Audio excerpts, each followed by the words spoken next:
Hello everybody and welcome to this week's Nightwave reset video for today, December 14th, 2025. Let's see what we have going on this week.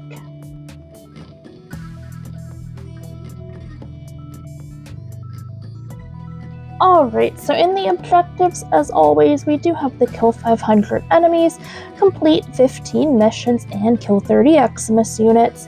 These are here every week, and they are not recoverable, so if you do still need the points from them, just make sure that you're keeping up with these weekly. We also then have Elite Explorer, complete 8 Railjack missions. It doesn't have any type of limitation, so does any Railjack missions. This could be normal Railjack, this could be Steel Path Railjack, and the mission type is not specified, so whatever you need to do. And then we've also got Archon Hunter, complete an Archon Hunt. We have Vault Raider, complete an Isolation Vault bounty mission in the Cambion Drift on Deimos. There is no limitation on what tier or how many Vault Guardians you have to kill with this week, so just do whichever level that you feel comfortable with.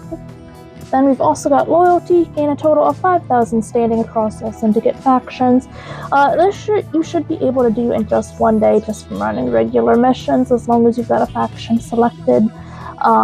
It's pretty easy. Usually if you just do like even one Centurion slot, it should max this out really. Then we've also got, for dailies, we've got kill enemies with a melee weapon. We have scan objects or enemies. And then we've got deploy an air support charge in a mission. Moving on to the credit offerings this week, the first row and a half are always here, so if you don't really have anything else you want to get, you can always get something from there. The helmets, we do have Temple's Rocket Helmet, which is one of the few alternate helmets available for Temple. We've got the Valkyr Kara helmet. I'm not really a fan of this, but you know what? Worse helmets exist. We've got the Sight 9 Esper Core helmet. Personally, I'm a fan of this one. I think this looks better than his basic helmet. We've also got the Styanax Agagian helmet. This is one of those helmets that I'm just not crazy about. I just don't really like the face piece with this. We've also got the Wisp Gaoth helmet. I like this. It's a good alternate helmet for the basic Wisp that's easy to obtain from here. We've got the Lens Solstice skin, if you enjoy playing with this weapon.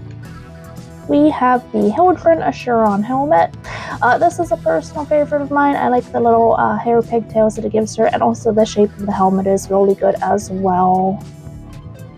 We've got the Ember Phoenix helmet. It's an average Ember helmet. We have the Frost Aura helmet. I think this is a pretty alright helmet. We've got an Atlas Tataris helmet. I don't really have an opinion on this one.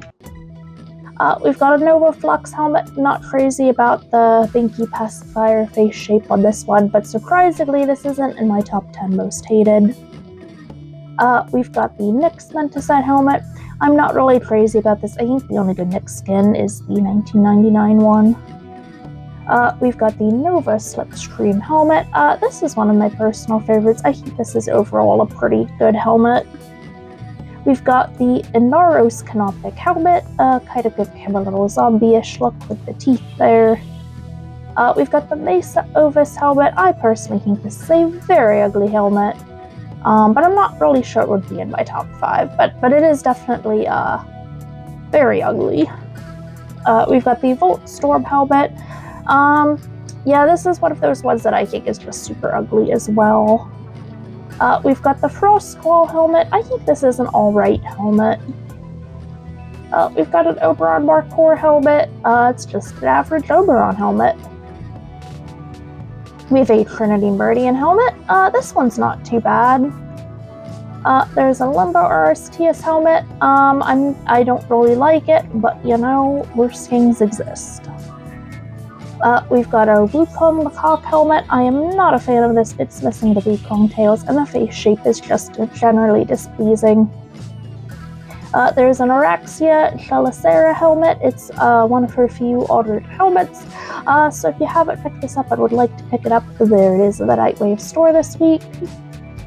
There's also a Loki Enigma helmet. It's an average Loki helmet. We've also got a Loki Swindle helmet. another option, and a Loki Essence helmet. Probably my least favorite of the three. I think the Swindle one probably looks the best out of those options. But there's all the Loki ones. And then there is a Tatsu Solstice skin blueprint if you enjoy playing with this weapon. There's also a Vobon Esprit helmet. This is in my top 5 most hated. This is just so ugly. I cannot with this helmet. This is just, it's pretty terrible. We've got the Wolf Hood blueprint if you didn't like your Drifter's face in the latest update like me and you just want to cover up the face now. We've got the Equinox Solstice helmet. I'm not really crazy about it, but worse skins exist. We've also got the Corvex Raxpart helmet. This is one of the few alternate looks for Corvex. I do like this over the basic helmet, and that newest helmet they added that's also vertical, just like the basic helmet, I'm just not really a fan of. I would love to see some better skins for Corvex, though. We've also got a Cycron Solstice skin, if you enjoy this weapon. There is a Zephyr Seerzo helmet. I'm not crazy about it, but worse skins exist. We've got a Nidus McCD helmet. It's a little weird. Yeah, I don't know. We've got an Ivara Zoroaster helmet. I do like the hat, but I don't like what it does to the face and the head shape. We've got the Banshee Chorus helmet. Now, I think this one's actually pretty alright as far as helmets go. And then in the mods, we've got Sentient Barrage for the Batacore. If you enjoy playing with this weapon, you may want to check it out. It's pretty interesting. We also have Metamorphic Magazine for the Gorgon. This is actually a pretty good mod overall because it doesn't really specify headshots or anything, and it gives you increased magazine and ammo. We've got Holster Amp Aura, not really that useful. We have Shotgun Scavenger Aura, again, not really that useful. Energy Siphon Aura, I would pick this up. This is a good option you can slot in for that straight line polarity. We've also got Critical Precision for the Tibera. This is headshots only and in burst fire only. Yeah, I would not say this is that good. We do have the Dreamer's Bond Aura. I would definitely recommend picking this up. This can fit in any Aura slot polarity, so it's good if you're leveling something and not sure if you want to keep it or not. We've got the Wild Frenzy mod for the Crocata. This is Crocata Singular, not the twin Crocatas, but also not too bad, really, I think. We've got the Rifle Scavenger Aura, not that great. Sniper Scavenger, again, not that great. Any Scavenger is just really not that great. We do have the Rejuvenation Aura. I would recommend picking this up. It's just a good basic slot, and if you're not sure what else to put for that polarity. We also have Physique, not that bad for maximum health, and you could use this on something like an Aros where you do want the extra health, just because he has tons of health. You've got Eximus Advantage for the Psylocke. It's only on headshots, on Eximus enemies, not that useful. We've got Sprint Boost Aura. I do recommend picking one of these up, because you can use this on like any of the speed frames like Volt or Neza or Gauss. Now I do have to let you know that if you are playing on Titania like I do, yes, sprint speed doesn't apply to you, but if you're playing any of the grounded sprint frames, then you want to equip this. We do have the Pistol Scavenger Aura, not that useful. We've got Combat Reload for the Tigris, which is headshots, not that useful. We've got a Tonko Desert Camo Skin Blueprint. I think we've got literally everything in the store this week. Oh my goodness. We've got a Zendo Dagger Axe Skin Blueprint. If you enjoy this weapon, then you want to get this.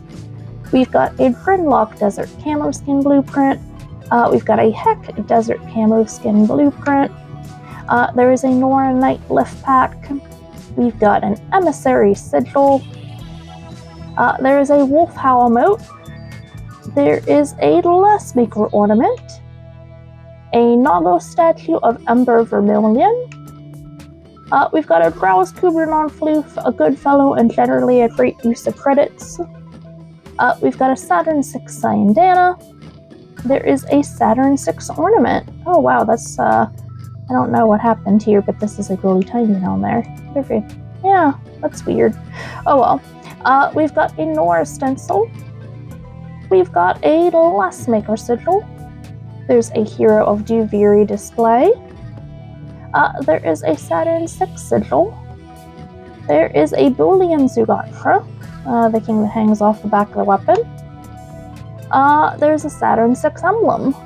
There is a Nightwave sigil. There's a Wolf Beacon. We've got a Heat Dagger blueprint, a Glaive blueprint, an extra just shot camo skin if you enjoy playing with this weapon. There is an Emissary emblem and a Nightwave emblem. And then we've got the Singularity augment for Nyx. It's more of like a loot gathering, enemy gathering thing. Probably better off using other augments just for the slots, but it could be fun to experiment with. We have double tap for the Latron, not too bad really. This is actually pretty alright mod. And then we've got the Rumbled augment for Atlas. That is gonna be it for this week's Nightwave Reset video. As always, thanks for watching, and I'll see you in the next one.